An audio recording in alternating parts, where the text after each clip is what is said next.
I do think we are in an unusual time because of the sheer volume and diversity of issues that are now in front of the Supreme Court, right? Like, it was one thing if you were challenging, our student debt, but this is a whole swath of things, whether you're talking about tariffs, whether you're talking about how government functions around Homeland Security. I mean, it is 14th Amendment. 14th, I mean, you're looking at so much here. So to me, that changes, it adds like a different kind of element in these times. I would argue, yes, if the court should be, I would like the court to see Congress fighting in different ways as much as they can. So yes, I think that matters.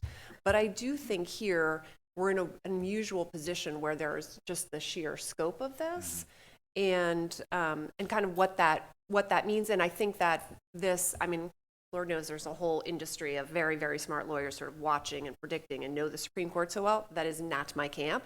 But I will say this, I think the position that Roberts Court in is incredibly difficult. Like, this idea is like, where is the line going to be drawn? How they do that?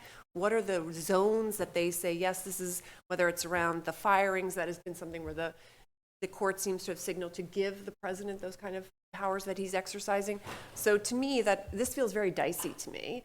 And this question of, it feels all the time that we're on this tipping point. What is too much for the court? What is too much? When have we gone across the line? I think this is a constant question of where we are in this. When is a sort of point of no return? And I think that's very hard in these politics to have the court be the person, the entity that is deciding so much of that.